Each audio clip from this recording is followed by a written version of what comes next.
In a world with entirely too many shows about cars, this is another pointless automotive podcast. Welcome back to another Pointless Automotive Podcast. That's not just the description, that is the title. Yes, it's the life in the web we weave. Thank you for getting caught up in it. And Chadwick, how are things, homie? Things are good, man. Lots of cars floating around. I was down to 8 at one point. I think I'm back to 11, but we'll get to that later. Oh no. Shit happens. Yes, Garage water. How about you, man? How you doing? Your fleet growing, shrinking? Growing. Simply because, and not to go too far down this rabbit hole. Yeah. But I officially have the LS 430.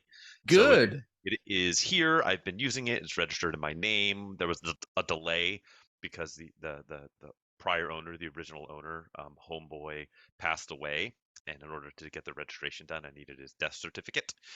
So I got all of that, and it is now in my home. So I've only added one. In poor taste, it's safe to say you got a killer deal, though.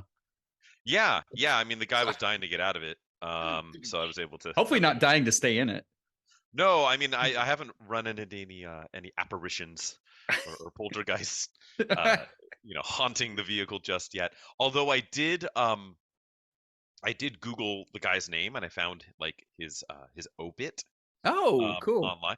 Seems to have been like a really dope dude. Like he was a World War II veteran, where he was like I don't know if it was a straight up field medic, but he was a doctor in some capacity, and then he came back and like graduated Harvard. Seemed like a pretty solid human being. So that makes me, I don't know what it makes me feel. I suppose it makes me feel good, but it's interesting. And so now I'm the newest caretaker. Awesome. His automobile. So we pivoted a hard left at the start of this one. We did. Do you want to get us back on the track? Yeah, let's pull it back in. Let's mainline this. Get on track. I picture the guy in the cloud with the crane on like Mario Kart that like picks you up if you go like way too far off the grid and drops you back. I forget his name. It's a weird name. I should know it. The topic today, I'm actually surprised it's taken us over a year to even come and actually present this topic. We talk about this car probably once an episode, if not every other episode. We are talking, guys, about one of the greatest cars ever made in our hearts. And this episode's called All Hail the Mitsubishi Galant VR-4. And I know Frank and I are all about that, and probably some of our fans are all about that too. We're talking specifically about the 6th gen here in the States of the Galant, powered by that beautiful 4G63 turbo. That's the one. Frank, right off the rip, do you have anything you want to set out in the air before we dive in? It's going to be a loose conversation episode. Yeah, we're going to keep it loosey-goosey. And I think to a certain extent, I mean, if you took each soundbite that we've talked about this car over the course of 70 some odd episodes that we've done with this dog and pony show, not donkey show, that's a different thing, but dog and pony show that we've got going on here. Don't rule it out. And a lot of times, yeah, I mean, we're looking for sponsors no matter how we can take it. But the thing, like, I feel like a lot of this is going to be us distilling down a lot of the little bits and pieces that we've talked about over the course of this show and kind of into a singular episode and to something close to a cogent thought and conversation. My first thing is, it's funny to think like, oh yeah, the 6th gen Galant, and then if I sit back and think, it's just like in my head canon, I feel like it's like the 3rd gen, but like there were a lot of prior generations of Galant, some that we did get or didn't get, or they were captive import. Some would say 5 prior generations. Some might. But in my head, I'm like, oh yeah, that's like the 3rd gen, but it's no, that was a long storied vehicle that is no longer with us, as is most of Mitsubishi. But yeah, really cool cars, homologation special, and dare I say the least loved homologation special in like the history of homologation specials. It's got to be there, right? No one really talks about it. I know it's obscure. It's very limited in production, but a lot of homologation cars Yeah. are. So that doesn't really buck that trend. To me, I don't know, man. It could be the looks of the car. It's very sedate. I think the looks have matured a lot. I think it Yeah. looks great. I think it was available in the power plant's very similar to what we had in high numbers, the DSM cars. So the performance was pretty similar to that when you can get those more readily, right? You get a better color combination. You can get there were just more DSMs, right? And they Yeah. looked more futuristic. They were featured in movies like the Fast and the Furious, where the Galant was just kind of this like boxy looking Ford Escort, Sentra, SCR, BMW E30 homologation Yep. conglomeration of attributes. Maybe that kind of leads to its obscurity. It's hard to Yeah. say.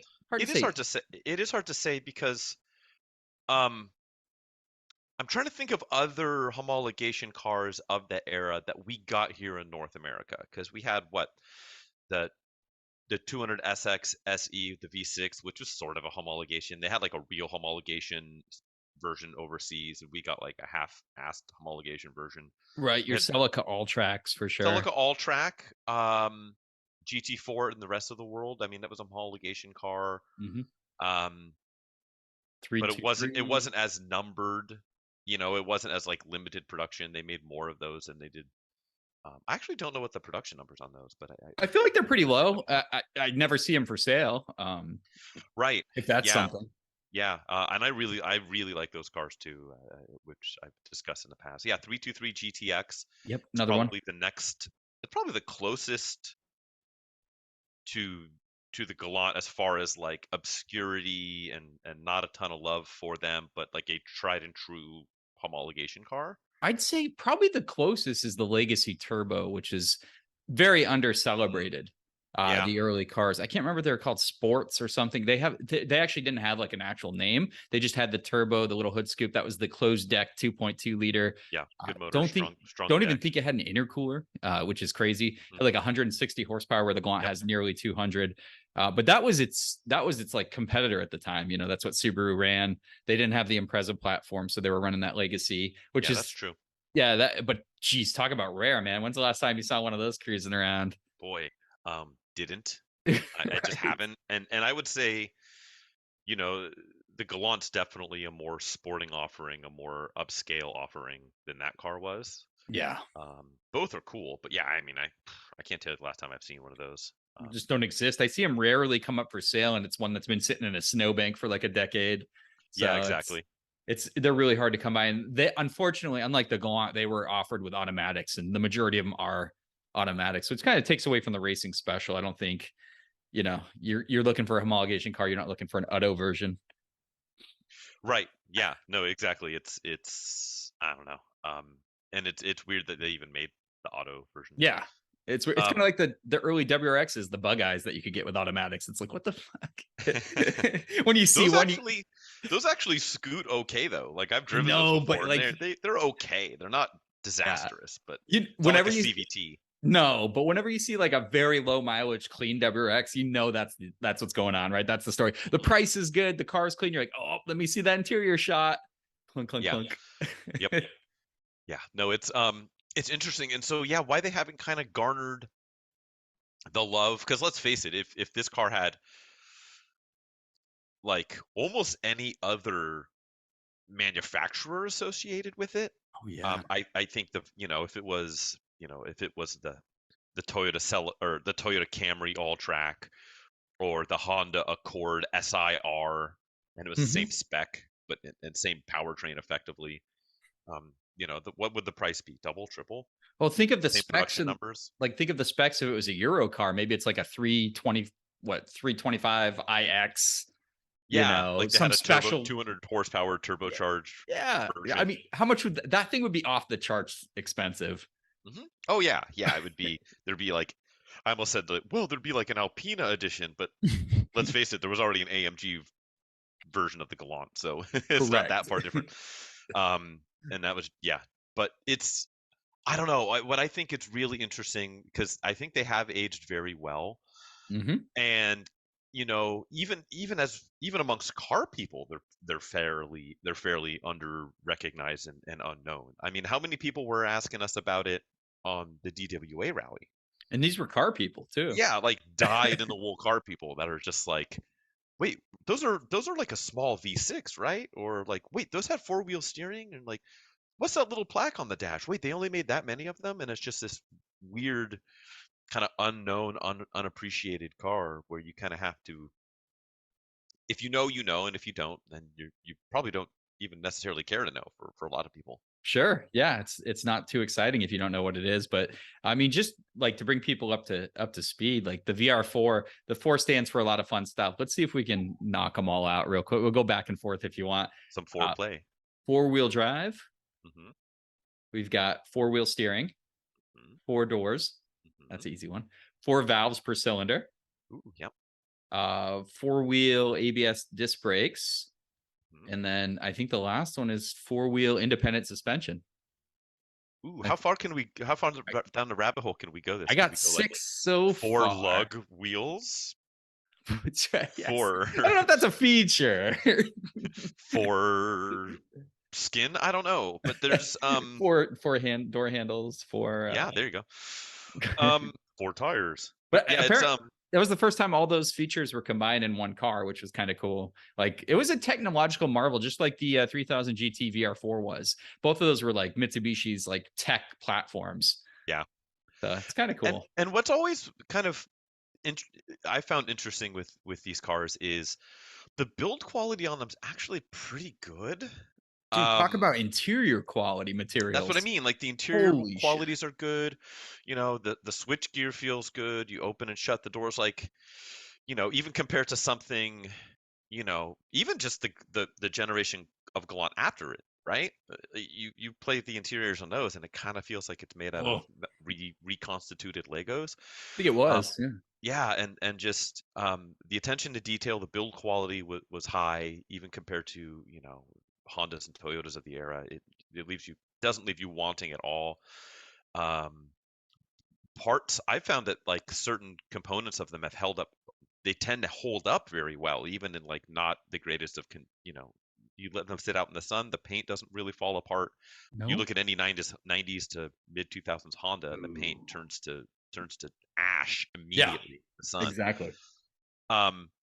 The interior plastics hold up really well. The leather holds up really well. Like the one I have now is the second one I've had, and both, you know, they were just cars were left out in the sun, but the leather held up. You know, it dried out, but it didn't blow up.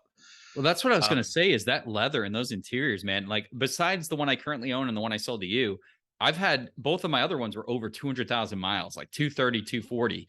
And the leather, perfect. Dash, no cracks. It's just it's wild. The materials they were built with are just such a high quality. And most cars, especially 240,000 miles, like I think the worst case scenario, maybe a seam will come apart because the string has reached the last of its lifespan. But the leather itself is unbelievable. Do you think they use like the leather from like the Kobe beef cows? God, I thought you were going to say children again. No.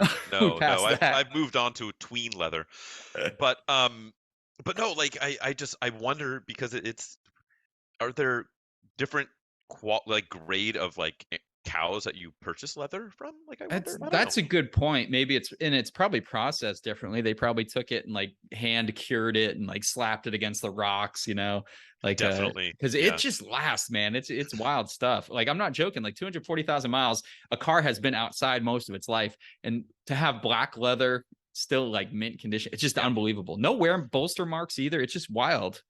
Absolutely wild. It's interesting, and yeah, and then the paint quality is good. But I mean, if you were to think about it, if you were to quiz somebody right now and said, hey, you know, 80s, 90s, 2000s, pick the Japanese manufacturer with the worst build quality, I would say probably 9 out of 10 people would say Mitsubishi.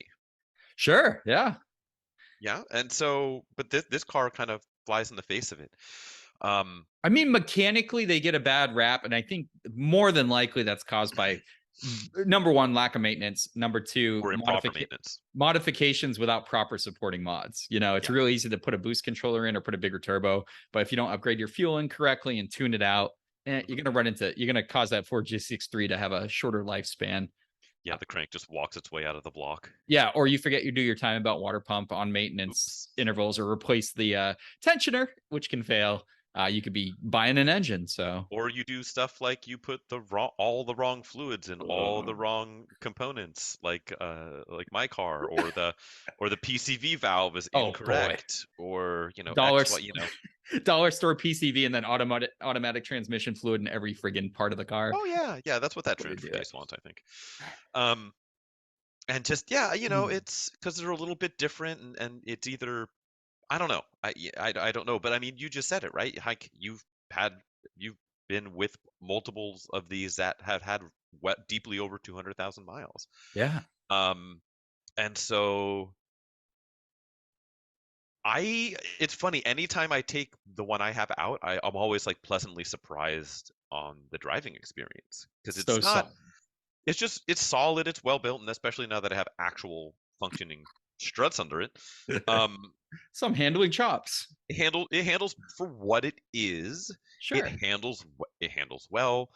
It's comfortable. It has enough power, and maybe this is me becoming old man mode.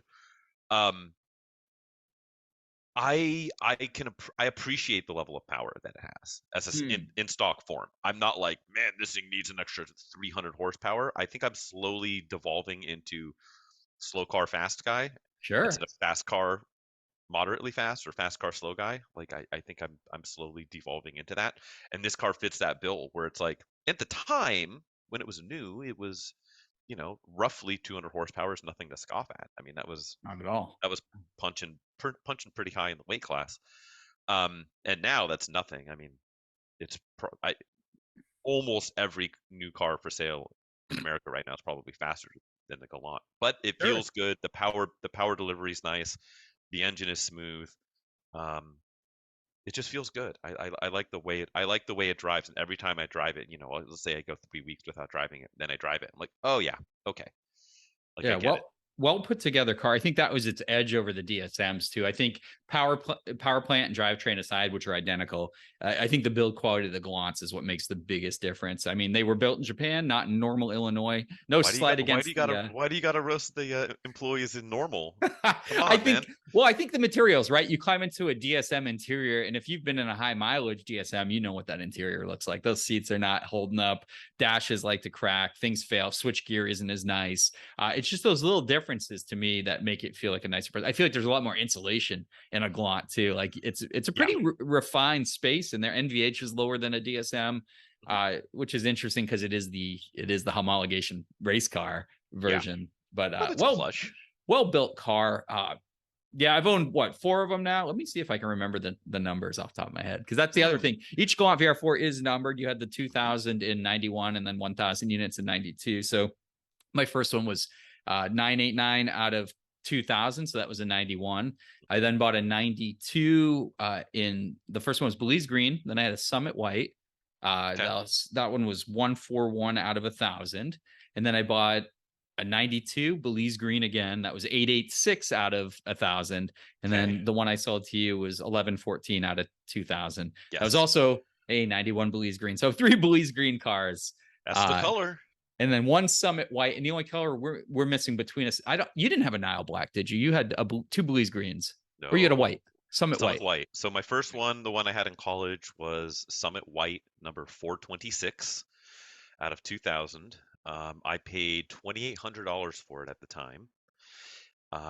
Running, driving, smogged. It was completely stock except for um, guy took I'm sure there's some Uh-oh. deep dark uh back backwoods of the forums name for this mod, but he just took because the air cleaner, it's almost like a drum, like a barrel. Yeah, yeah, it's And interesting. so he took the housing and he just like drilled like maybe 60 holes in it, in the outside of the air cleaner around and then just like put it back with a K&N filter.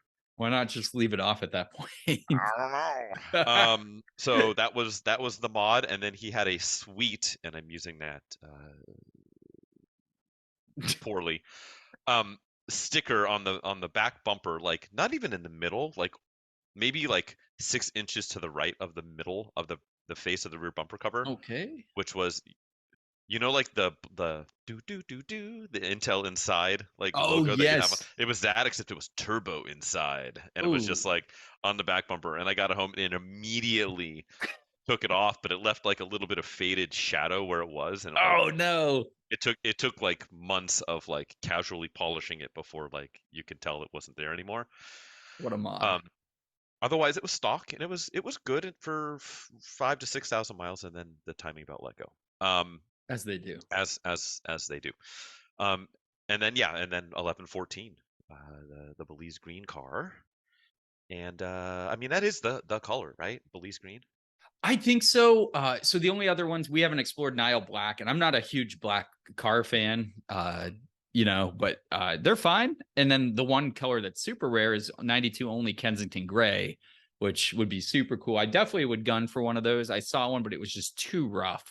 Like it Yeah. had rust and some other stuff. I'm like, I'm not bringing that back just for the color, but Mhm. cool color. So that's your 4 options for colors, by the way. So we like How about Belize how about green. this? Audible. If you can add a color from the automotive world, that would have been a factory color, and it Factory. can be any color, but like pick one that you would have maybe gone with to add, Mm.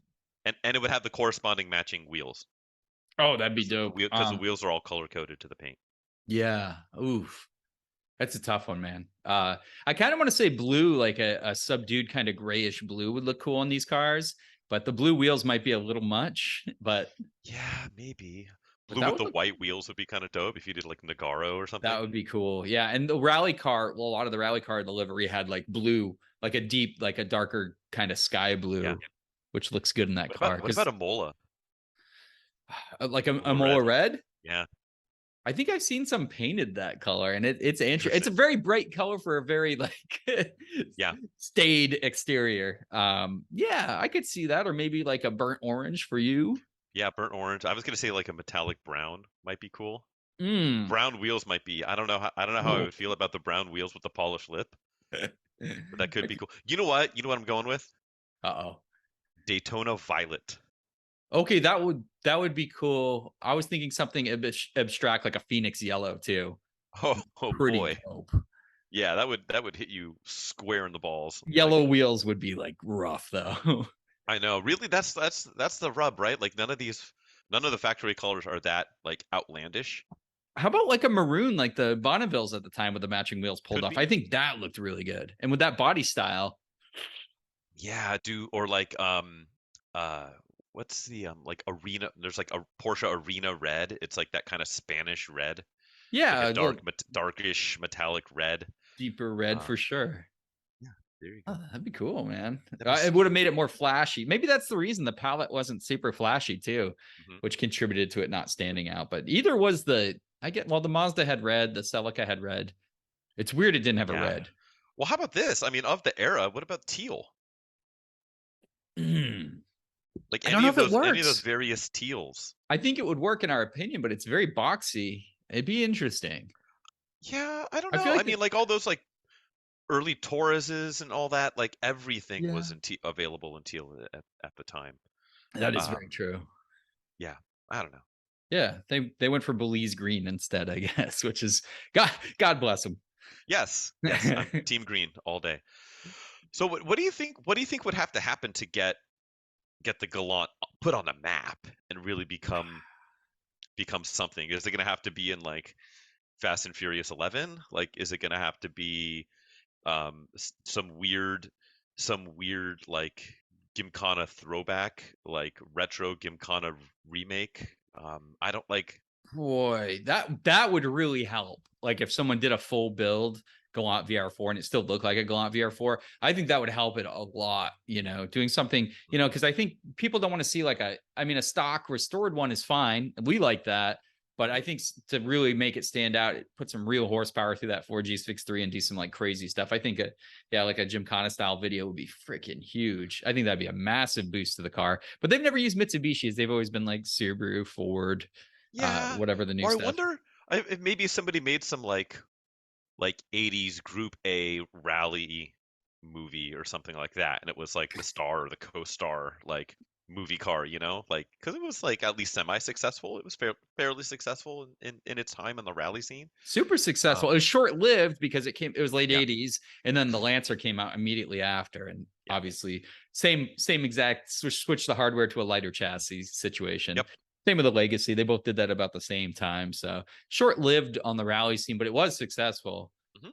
God, yeah, dude, it's hard to say. It's hard to say how we can make this car popular. What if it's incumbent on us? What if we're the catalyst to make the Galant VR-4 finally have its day, be the Well, I belle of the think, ball? I mean, the first step is rescuing them all and bringing them back to roadworthiness, because I feel like we're looking at 50% of the inventory is like, some of them have been junked, some of them are rotting away in like garages or backyards, and just, the cost to get a Galant going again is not cheap, right? Like they're affordable cars, but to get it back to, like, if you're having to do body work and it's not valuable yet, so like the return isn't there. I'm not saying And it's that's like the thing. One begets the other, right? Like it doesn't. they get saved when they're worth saving, as far Sure, as like it's monetarily. maintenance wise, it's not expensive. It's just the cost, like the money you're going to funnel into a project like this. And what the turnaround, what your end price is versus your reservation price. And you could be pretty upside down if you're like if you're paying a shop, if you get a Galant for like 3,000 that needs everything done plus body work, you're going to be so upside down for decades. Yeah, you'll be roasted. Yeah, decades. I think that's it too, right? Like, I think a lot of them are in disrepair because they never become valuable. Yeah, and I think a lot of them, because they're not valuable, but people recognize, whether it's only because there's a stupid little dash plaque or not, like, hey, this is different, this is worth not just throwing into a dumpster. They'll get like saved, but with just like really crappy body work and just absolute bargain basement hodgepodge fixes and cheap mods and undoing cheap mods with cheap fixes. And so they're not even saved, they're just like zombified. It's like Frankenstein's monster almost, right? Yeah, that's exactly it. And so which almost makes them harder to bring back, more expensive for later sure down the road. when you're trying to find these rare stock parts. Absolutely. Yeah. And so I don't know, yeah, like that one that I found at the pick and pull, where it was a low mile Belize Green 91. So sad. And it was pretty skeletonized when I got there. I was able to save a few parts, a factory intercooler, deck lid, some visors, and some trim pieces. But yeah, that was a good car that wasn't even in an timing belt let go. Yeah, no, not the timing in an belt let accident. go on it, and the person that didn't know what they had, and so they sold it to pick and pull for like $70 or whatever it was. Just needed a top end and a new timing belt, and you would have been good to go. Yeah. Instead, it was good to go to the wrecker, and so that's one less out there. Yeah, I would honestly put the number out there. Still like drivable, probably drivable is even less than half, but like that are still in existence as a whole car. Probably like 50% would be a safe assumption. Oh, I bet you it's less than that.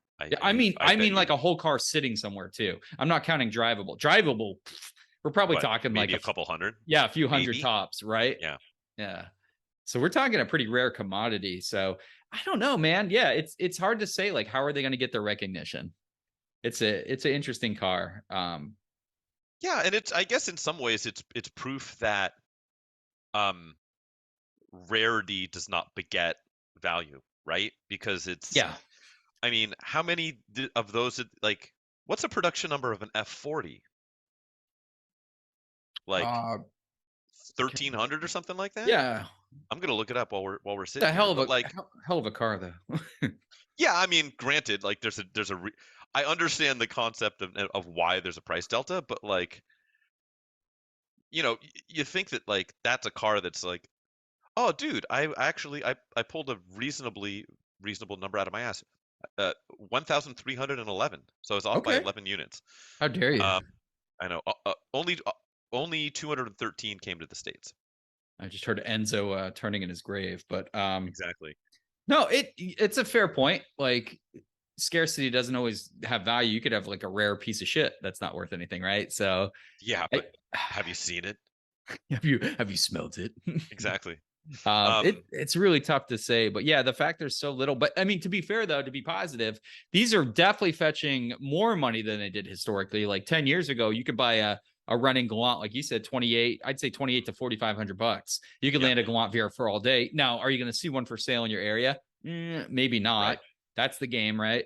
When they do come up for sale, and usually people are getting rid of them because they're just fucking at their wits' end trying to fix it. They haven't had it running in 5 years. Doesn't pass smog if you have a smog state, or it's rotted out. These things did not like rust at all. Those scenarios you're going to run into, but it's tough, man. It's really tough to understand. But they are fetching like stock I feel like stock examples that are well maintained, look good, and driving around. You're around 10K, which is like a very high figure compared to historically what these things went for. And I think decidedly so. But I think they need to get above that, and to get there, it does need the attention. Well, it's interesting. I just hopped on Bring a Trailer to see kind of where things are at. They've sold, it looks like 7 ever. Holy cow. The last one was in 2022, and the only one before that was actually a VR4 is a Nile Black one in 2019. So before it got hot. Yeah, so that one in 2019 sold for $6,500, 21,000 miles, but true mileage unknown. Yeah, that might be engine. Yeah, it says the engine's been built. And it, yeah, I'm looking at it. It definitely has. It's not stock. Oh, they got a dyno sheet. It was putting 300 horsepower to all 4 wheels, so that's pretty good. See, that's the thing. A stock unit's going to be the valuable one. Yeah, and then the latest one they sold was another Nile Black one with 52,000 miles on it. Ooh. Very clean looking car. Yeah, excellent condition. Number 940 out of 2000. And let's play this game. What do you think it brought? This was in September of or scratch that, August 1st, 2020, out of Arizona. Extraordinarily clean. And I think a year later it would have pulled a significant amount more, but let's see. You said 2022. So I thought you said 2021 or 2020. I'm sorry. No, sorry. Yeah, 2022. Yeah, it was cool. The market was cooling, but better than 2020. You said 50,000 miles, completely stock vehicle. It appears, yeah, timing belt, water pump were just recently done. Cool. It looks bone stock. Nice. Yeah. No rust or very anything. Clean.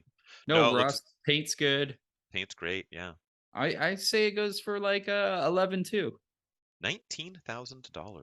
I'm happy to hear that. Yeah, and it's funny. It sold before that in October of 2018 for 11.5, the same car. So it didn't quite double in that period, but it shows you how far the market moved in 4 years. Well, that maintenance is a big deal too. There's a lot of shops that won't even touch timing belt water pump on one of these. Correct. Which is fair. I wouldn't want to trust the average lube shop to, hope they replace all the tensioner and all the pulleys and everything. It's a job. Right.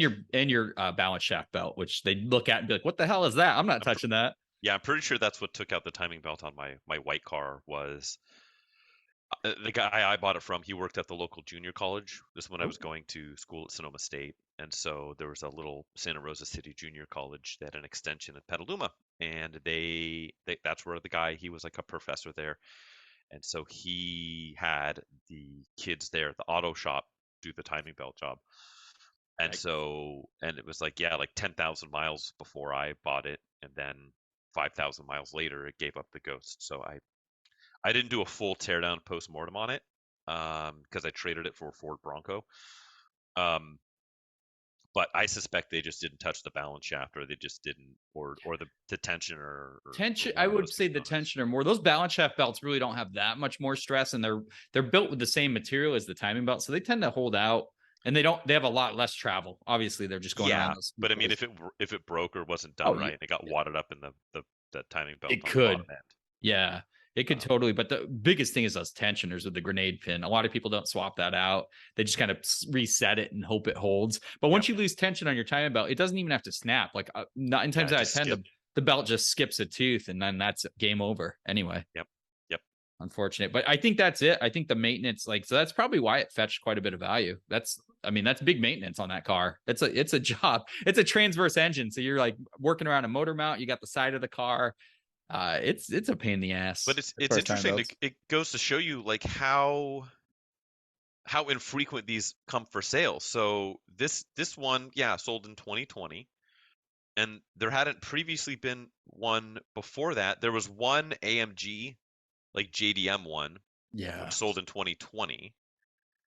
And then otherwise 2019, 2018, 2018, 2018, and 2016. And Wow. that was the whole rub. And so even in the market that we're in now, where absolutely everything came out of the woodwork, um, because the values came up, and so you started having cars that weren't worth a ton of money be sold now for a ton of money in COVID and in the current situation that we're in the marketplace. None of them have really come up for sale. I mean, just that one car that sold just under a year ago. Yeah, I wonder. I wonder if it's just the rarity or the fact that like a lot of them being presented to like Bring a Trailer is pretty discriminate against like nice cars being posted, or they used to be more so, but Yeah. they're pretty discriminate about what they run. And a lot of these Gallants, modified ones, are very questionable. I understand why I'd be like very trepidatious about running like a backyard modded Galant VR-4 on my forum or my platform. So that could be a big thing. Like, honestly, the rarity is these things stock. I mean, we both have fairly low mileage, around 150, Hmm. and stock, which is like the Yeah. absolute rarest part of it, right? I, I, I mean, props to people that mod them, because these things, the problem is they take well to mods. If you mod them Yes. correctly, like a 16G turbo fueling and a couple basic mods, you're putting like 300 horsepower reliably. And Yeah. that makes the car incredibly competitive today. Yeah. No, it makes it, very, very usable as far as like fun modern stuff, and Mm-hmm. but still having that kind of vintage charm and having the one-off factor of somebody looking at like, what the hell is that? I was like, a Galant? Like I thought that was just like a Hertz rental car. Yeah. Um, Especially when it a- smokes you at like a stoplight or something, you're like, what the fuck was that? you know?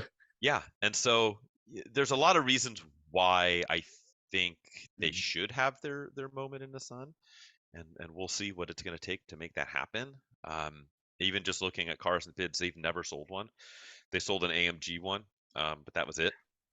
And so, yeah, I don't know. It's quite interesting. I know Doug really wants me to sell mine on Cars and Bids because he's already done a video with it, and he's just like waiting. He's like, "Come on, man, you need to sell it." I'm like, "No, Right. I'm gonna hang on to it." And so, yeah, I don't know. I mean, I think if I did decide to like give it a spit shine and run it on one of the auction platforms, I think it'll nip at the heels of that $19,000 one. And now it's got 100,000 more miles on it than that car. Um, so it's not going to perform that, but I bet you would do 12. All day, Um, because the maintenance is done, mhm. which is huge. Like, if someone has to inherit this car and run the risk of interference engine timing belt job, Yep. has to do like all the everything adds up, tires, suspension, fluids, all the basic maintenance. Rebuilt turbo twice. Oh god, don't even want um, to talk about that. Yeah. yeah, yeah. And so no, I think now Cracked I'm not a exhaust manifold, blah blah blah, all the exactly, regular yeah, stuff. and on and on and on. Recapped ECU, which is kind of one of the bugaboo on those cars, and so Yeah. I don't know. I just have, but then that's the thing, because like I don't drive it super frequently. I'll drive it once every few weeks. Which is good. Yeah. And but so it's like, in between the drives, I'm like, it's just I have too many damn cars. Like I might sleep easier at night if I sold it. But then I drive it and I'm like, man, I can't sell this thing. Like it drives too good. It draws the right kind of attention from the people I want to draw attention from. Yeah. And by that I don't mean dudes. I mean just like good car people that are like, hey, this one, it's a Galant VR4. That's really cool. Yeah. Rare It's, has history. yeah. It's the opposite of like driving, something super flashy, driving a Lambo and "Ugh, Yeah. No, 100%. And plus, like, big Ferrari." I'm like, you're in a oh good god. spot with yours. You're not funneling cash in just to keep it on the road. It's like in a great state of maintenance. Uh-huh. And that's a huge thing. I think these guys that own this, that can't make the payments, on maintaining a car like that, that's when you run into trouble, because you're like, oh shit, I got to do brakes, or oh shit, I got to do, the timing belt's due for service. You take that to a shop, you're looking at like 1,400, $1,500 if you're doing Yep. everything right. And that's a lot of money to sink into a car that might be worth $5 or $6 grand. Yeah. So I think that's Very what the true. issue. And then people like you said, will just like default, like maybe not do the tensioner, maybe not do the balance shaft belt. And then, oopsie, got a new, top end coming my way. So Yay! sucks. But I think that's it. Dude, I'm so like, I've owned mine for what, 2+ years now. And I still haven't gotten around to like doing the maintenance on it because it's my own personal car. I know it's not going anywhere. It's at Right. around 150K. It's stock. I'm not going to do anything. All I'm going to do is maintain it like I basically did with the one I sold to you. Right. But it's just like, it's so down on my list because I'm not ever going to consider selling it because they're getting harder and harder to find. And then, you might get that itch again to buy another Galant VR-4. And that's the problem. Like you buy these things when they pop up because you can't expect it. You can't expect it to be there. Okay, I'm just gonna go live real quick. I'm Oh gonna look boy, he's gonna look Facebook at some. Marketplace, and I'm just gonna type in Galant VR4, and we're just gonna see what comes up. And this is how we'll round out this Galant VR4 discussion. Well, Let's here's the go. trouble, right? You're gonna Yeah. look it up, and the ones for sale. Every once in a while, I'll see one that's clearly been sitting in someone's yard for 5 years and ran one parked, or maybe didn't run one parked, or God forbid, the first time you crank that thing over, you hear the timing belt slip. Yeah. Or you just hear no compression. So I have found somebody selling just a grill. So there's that. That's a start. Several 3000 GT VR4s. Those are getting hard to find too. Ooh, Look at the prices on those. a die-cast model of a Galant VR4. STFU, like a Matchbox Hot Wheels scale. This is, let's see. I It's have a 1/43rd scale. Okay. They want $40 for it, which is a little aggressive. Interesting. Right-hand drive. That's interesting. Here's a couple of badges, like Galant VR4 badges. That's a bad sign. That's like someone rips out the beating heart of. They probably pulled it off of the deck lid that I pulled out of the junkyard. Yep. Here locally, because it was debadged when I got this deck lid. And that's kind of it. This is exactly. Here's a JDM motor and transmission, a 4G63. It's got the non EGR intake manifold. The Cyclone. Yeah, it's the one. Let me add the dash to the VR4 and see if that changes results. You're getting really close to building a car here. Yeah, I know, right? Well, here's and that's why I'm bringing up that cluster. And that's why I'm bringing up this point is like, honestly, the numbers are so low now, and you could probably have better luck going to the forums to seeing who's selling on there or the Facebook group. Sure. But it is getting hard. And stock examples, man, I don't know. I say I'm going to hold mine. I can't speak to you, but I'll make that sacrifice to hold on to that car because I'm super excited to get to working on it. And on top of that, I don't think I can find another stock one. They're just impossible. Yeah, agreed. No, I'm gonna hang on to mine for a while unless I'm I'm forced into either financially or otherwise forced into emotionally, physically, under duress, forced to get out from under it. So yeah, I think that probably rounds out the Galant talk for today. And yeah, I mean, it was, I don't know, it's mostly us just like whining about why aren't they appreciated? Nobody ever appreciates my Galants. This has been a topic for like back on the org forum back in like the early 2000s. We started talking about that. Like, how are these cars not as recognized and valuable as they should be? And, some people got them like individually appraised and came back with high values, right? And that was like, here's the new baseline. That's like, no, I don't know. You're literally paying an appraiser to tell you that your car is worth however much money you want them to tell you it's worth. Yeah. So, well, the market determines value on things like this, and it's just not there yet. I think we're right in the sense with lower mileage stock examples are going to be the premium price ones. They're going to be bringing that like high number, which I'm actually surprised about, and bring a trailer. Yeah. I'm happy. I mean, that's kind of the unicorn as far as like mileage, because 100%. Those aren't cars that people didn't drive.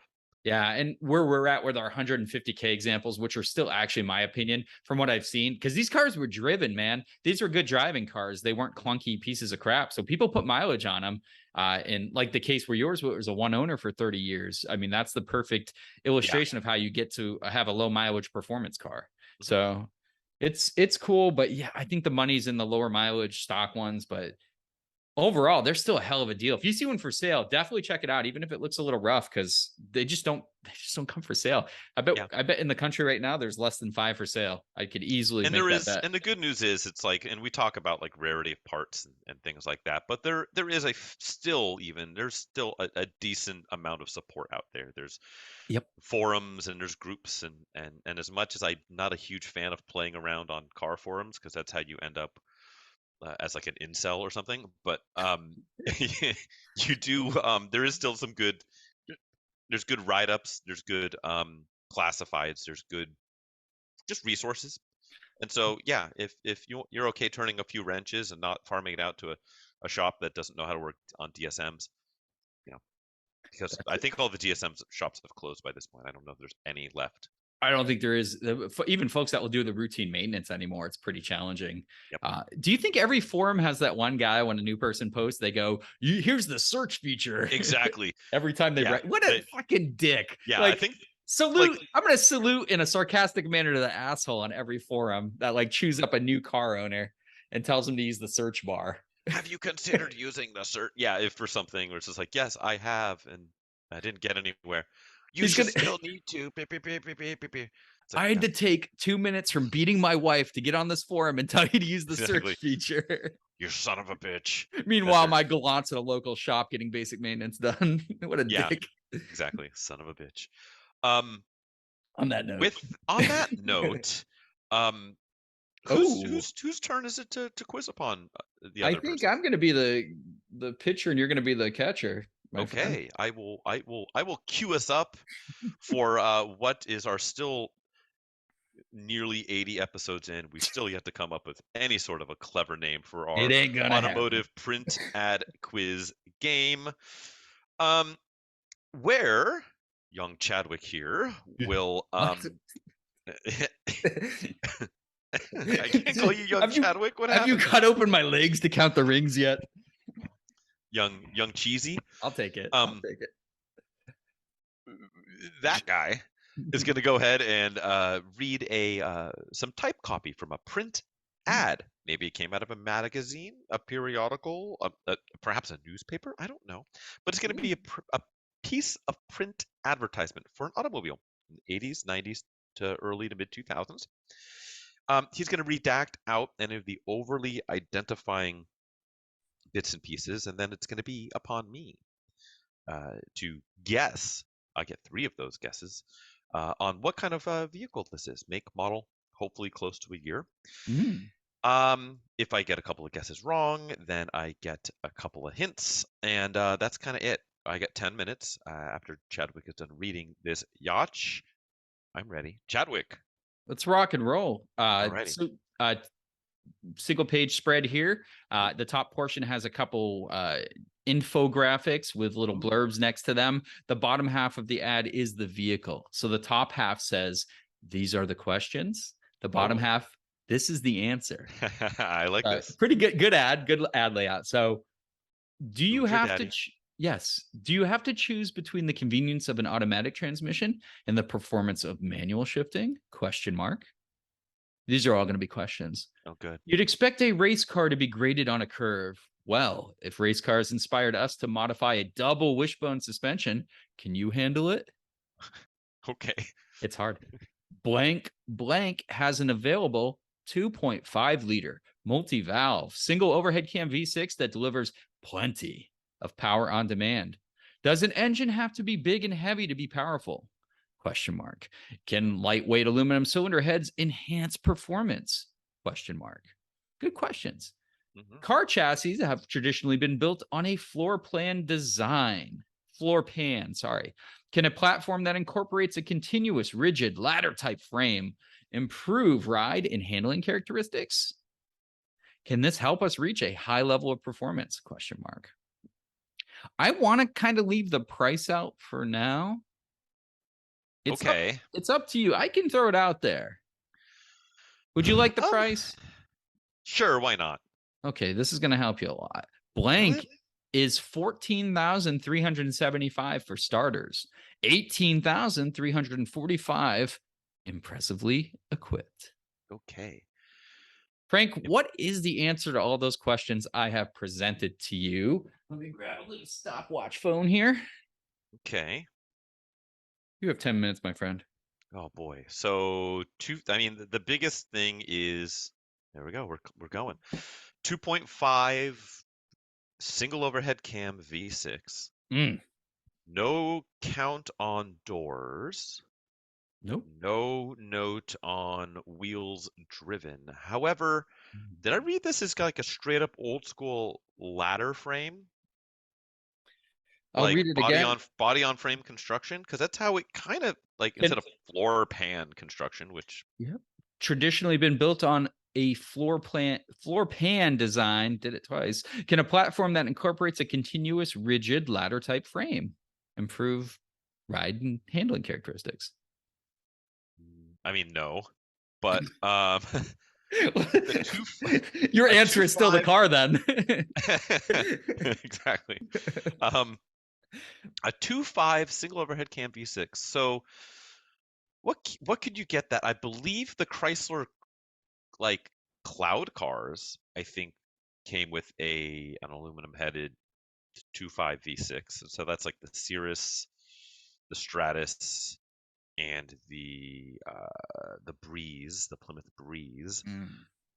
Um, those are all unibody cars, and that's the weird thing. I almost feel like the ad is misusing like ladder frame terminology, because a body on frame with a 2.5 liter overhead cam V6, that's like a straight up old school body on frame construction, but within like double wishbone. Man, um, I think just to get the ball rolling, and this is not a body on. This is not. At least I really don't think it is a body on frame construction. I'm pretty sure it's unibody. It's the cloud cars. I'm just gonna. That's the first thing that rolled out of my brain. Okay. And so, and the price point, I suppose is correct. I'm gonna say this is let's call it a 1993 Dodge Stratus. Final answer, Bob. These are the questions. This is the answer. Stratus, the new Dodge. Nice, That's a man. unibody car, though, right? Yes, but they laid it out. High? They laid it out actually like a ladder frame. It was a weird freaking setup. And I saw another ad that actually good job, by the way. But it had actually the image of the subframe and the whole frame put together, like X-ray vision through the car. And it does have a ladder kind of construction. I skipped that ad because it mentioned cab forward, which would have been like very giving it away.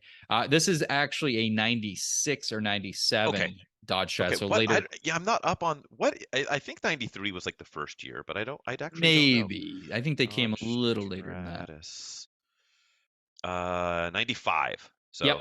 So 96, 97 in this ad, and that 2.5 wasn't the only option because you could get that Mitsubishi 4-cylinder. Right. Yeah. And I think this is a Mitsubishi 2.5 also, if I remember correctly. Yeah, I think it was. I think you're right.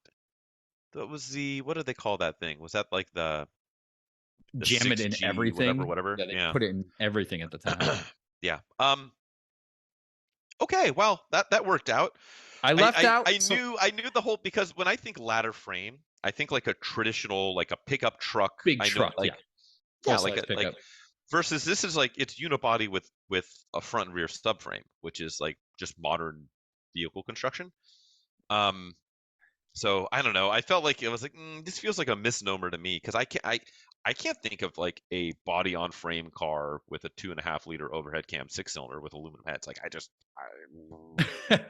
I left off auto shift or auto stick because after the first one, or you can have available auto stick, which is a trademark Dodge automated gearbox kind of manual shift thing. Yeah, really popular in the Prowler. Yes. As sporty as it gets. And those early auto ships had all kinds of issues. Auto sticks, sorry, had all Yeah. kinds of issues. So And I almost went Plymouth Breeze. I almost went the Plymouth version Ooh. instead because of like but it seemed to have a little bit more sporting pretenses, which I know that was like the Dodge division was like, we're Mhm. going to be the sporty one. And Plymouth was like, we're going to be the entry level one, the affordable one, and then Chrysler was pretending to be luxurious. Right. Yeah. And I had a 90. Did I have a 96? Yeah, 96 one of these back in the day. And they were Ooh. pretty good cars. I had the 2 point. It's funny because the four cylinder was like a 2.4. So it was Right. almost as large as the V6 and it motored pretty fast. Yeah, It I was a I good drove a little V6 car. one a little bit, and it was decent. It was a Chrysler Cirrus though. It was like a desert rose interior and exterior, like Oh pinkish boy. color Cirrus with cloth interior. But like even like the dashboard was like a pinkish, like an ashen pink. Oof. This is pretty dope. Yeah, you could get the good buy was the RT with a manual. So you get that Hmm. 2.5 liter with a manual and they put a bigger sway bar or some shit in there, but that's a pretty cool car. Hard to find those nowadays. My favorite thing on mine was like, and this one has it too, is the mirrors look like E36 M3 mirrors. They had the two Yeah. connectors going Hmm. in. Essentially an M3 is what I always thought. There we go. Cloud cars, yay! I had to bring up they were big too. Cloud cars, man, how many of these things sold, right? These things were just hot when they came out. I wonder So what else. Now I'm curious. Like, I wonder what else was that motor was in. I think they put it in the minivans too. Didn't they run the 2.5 single overhead cam in the minivans? They ran it in No, I think that was a 3.0 and then a 3.3. are you I think, sure? yeah, and I think that was a Dodge offering. I don't think it was the Mitsubishi. Didn't they Um, stick these in the stealth, the base model stealth too? That's like a laughing stock. Like they um, because they have a V6 naturally aspirated and then it got this I smaller think engine.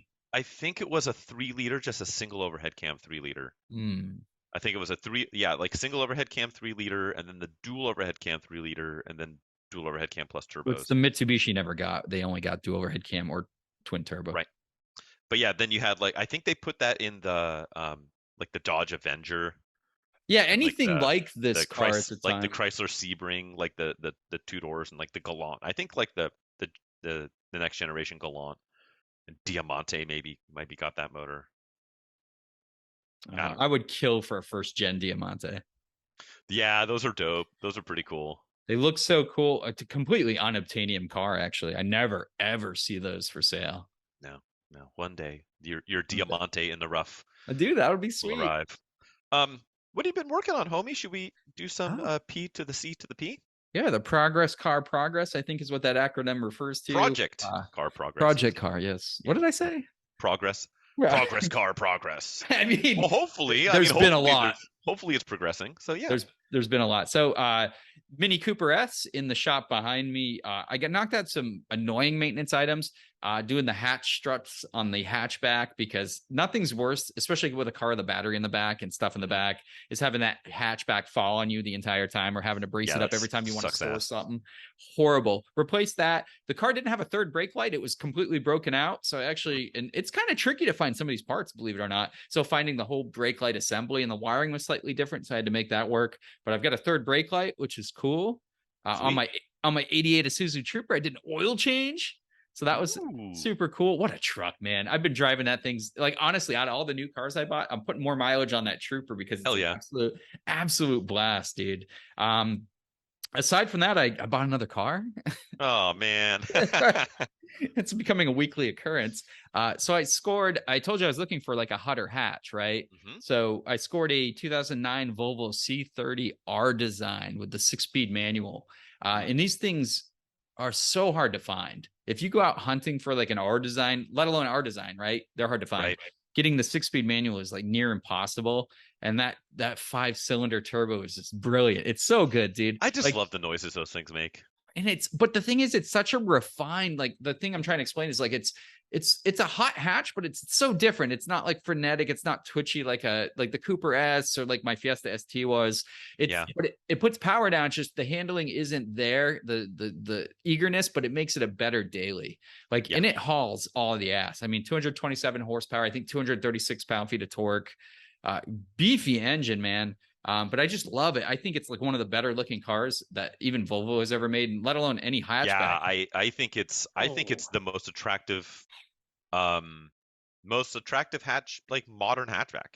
Just Yeah, I that's mean, it, what's like it going flat out. against? What's it going against? Like a WRX hatchback? No, it's not gonna. I It's mean, not your gonna. GTI stuff, which are just kind of ho hum in my opinion. Sure. R32 if you want the spicy one, but yeah.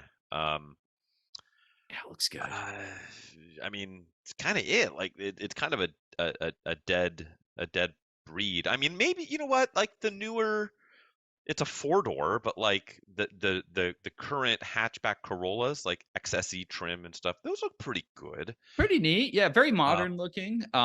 This still but looks like a like a two modern door car. hatch though, like the traditional two door hatch. Not anymore, man. Not Yeah, can't get in right. anymore. No, But no. it's the back is a little polarizing, but I actually love that. I think it's Visibility is really good. It looks perfect. super cool, and it has like these flared fenders that look good. And the R design is worth every penny because the ones that have the body molding painted like that rough plastic and the Yeah, unaggressive bumpers, it just the car a they're base okay, but 30, yeah, it doesn't do it it for doesn't. me. Yeah. The R I, design package with the big spoiler, the aggressive side skirts, and front and rear yep. bumper just. And it's like an electric silver, which is a very bright silver over black leather. So it's like a tried and true interior, and it's loaded. I love the waterfall design in the front. It's Do very you Volvo. do you mind asking like what you paid for it? Do you? Oh, I guess I can release. So most of them I've been looking at are like 10 to 12K. Yeah. This one has 115K on it. Very good history at Volvo. Yeah. That's good mileage for an '09. And those motors are pretty stout. Really I've stout. tinkered with those a little bit, and I've seen them deep into the 200,000 miles, and they're just like, nope, just need spark plugs. Like there's nothing. Right. Timing belt was done 5,000 miles ago and water pump. Everything's Sweet. ever been done full service history at Volvo. I Oh yeah. paid $7,500. Oh dude, yeah, you killed it. Absolute That's a steal. killer deal. Absolute steal. For reference, I just sold one on Cars and Bids this last week, a 2013.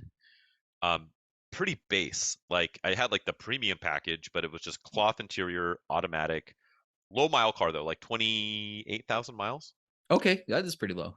at 16 and a half. That's what I got for it. Manual? Auto. Brand new tires because it had the original tires on it from 2013, so they were Oof. hammered. Yeah. Um, Clean car, like probably can use like some vacuuming of the seats, like some Sure. shampooing of the seats and stuff. But yeah, 16.5. So you did very well. So I'm in a good For- spot. You're in Yeah. a very good spot for an excellent car. And I mean, you and I aren't really afraid of miles. So No, but 116 is very good. Most of them I looked at are yeah, like that's like 130, 140. that's perfect. Yeah, Yeah. And that like 80 to 120 it's a sweet range spot. with For an like '09, that's with the really timing good. belt and stuff done on it. It's like Yep. that's primo. That's really good. So Yeah, I'm putting, well done, sir.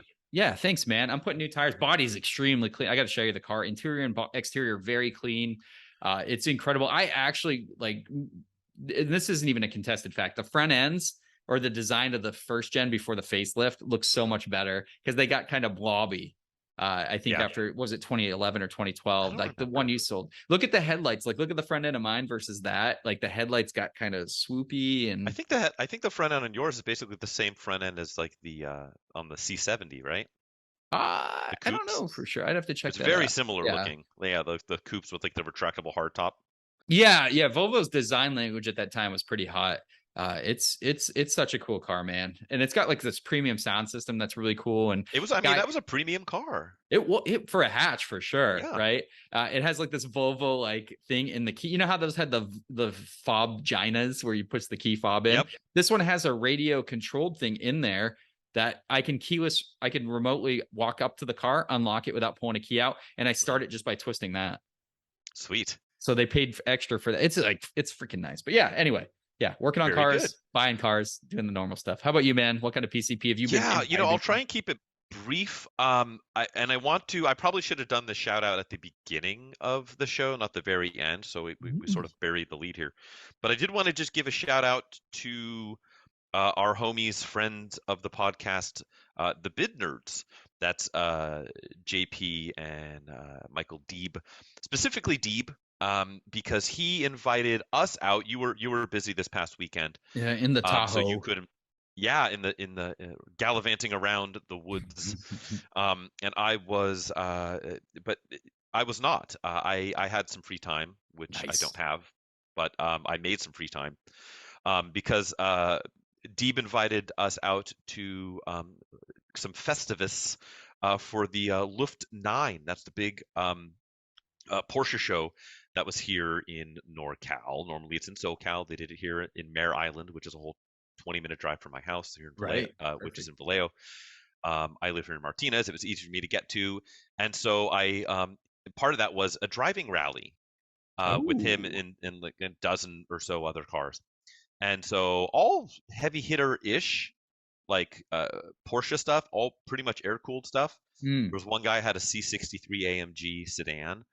Otherwise, it was me and the little green 924 that could, mm. Love which that was car. grossly underpowered. But I took it on the drive, and again, so I have to quadruply thank Deeb, who hosted, and of course JP, who hung out and kind of hung out in the slow with me, the slow car, the back of the pack, mostly because his car was too low and the road was too rough, and so he Mm. kept bottoming out and he was having a bad time.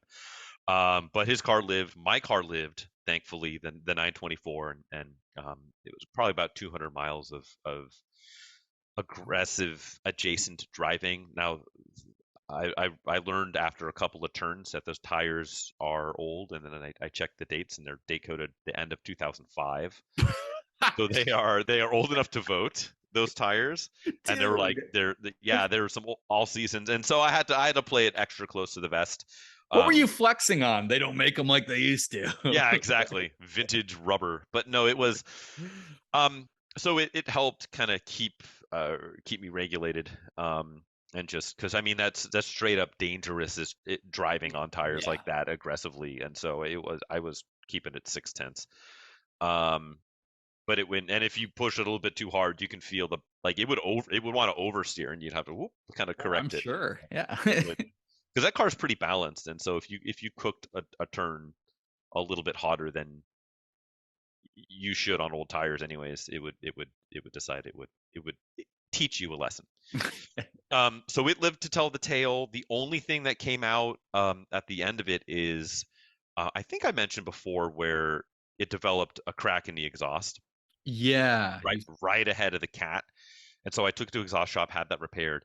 Well, it's coming back. Like it started rattling early on, and by the end of it, it's like a really aggressive exhaust rattle, and now I can hear it leaking again. So I don't know. I don't know if it's a function of like maybe my motor mounts and training mounts are blasted, and it's just too Probably. much flex Probably. on everything, and it keeps cracking the pipe in the one spot. Mm. It's you can tell where that section of pipe had been replaced in the past. Okay. Um, so it could be that. Maybe the fix is just go back to the exhaust shop, be like, hey, can you just put a piece of flex pipe in there and call it a day? Yeah, that'd be a good Maybe fix. it's all of the above. If I got to go to the exhaust shop to get that welded up anyways, I say, hey, put a flex pipe in it, and then I'll also do my motor mounts. Because it's not like I feel the motor flopping around the engine bay, but I don't want to just like fix it with a flex pipe and not address what the actual issue might be. Sure. I Uh, guarantee those are original mounts on that car. I have a feeling. yeah, they're probably. I've got a I feeling. don't know if I can rock auto me some mounts, or probably Pelican or somebody I bet has they're those. cheap as hell for that car, dude. Yeah, probably. They're probably. It's either one of the two. It's either they're completely NLA, and there's one guy who like handcrafts them out of Oh urethane for like God. $900 for a set, or they're like $26 on Rock Auto delivered. So, Right. it's gonna be That's your somewhere in between. trademark though, man. Exhaust leaks and on rallies, right? Exactly. That's your Yeah, kind of your that's. calling card. Hey, you know what? If that's all I do is develop exhaust leaks on these driving rallies when I kick the crap out of a car that is like, in questionable mechanical standings, then I'm doing something right, or Not at least bad. that's maybe I'm not doing something right, but at least I'll take that. Yeah, that's pretty good project car progress, man. We fixed cars, we broke cars, the same shit we Yeah, do every we week. bought cars. Oh God, Hey, of course. hey, But yeah, yeah, just big shout out to everybody that's joining us for these podcast episodes. Thanks for listening along. We really do yeah, appreciate it. Feel free to rate the show, write some comments, do whatever you want to do. yeah. Tell your You can also, friends. yeah, spread the word if you're into these kind of conversations. Also, check us out on YouTube. We have the video companion of this audio experience. So check that out. Give us a subscribe, give us a like, follow along there. and we really appreciate it. Frank, where can the good folks follow your endeavors? Who, me? Yeah, track me down at the photographer's garage. That's mostly on Instagram, a splash on the YouTube. How about you? Yeah, you can cash me outside, dude. Oh, But how about you can check me out mostly on YouTube, Auto Obsessive Garage, my rescues, restorations, and reviews, and on Instagram to some modicum of success. But again, thanks again, guys, for dropping by, and we'll be seeing you soon. Take care, and thanks again.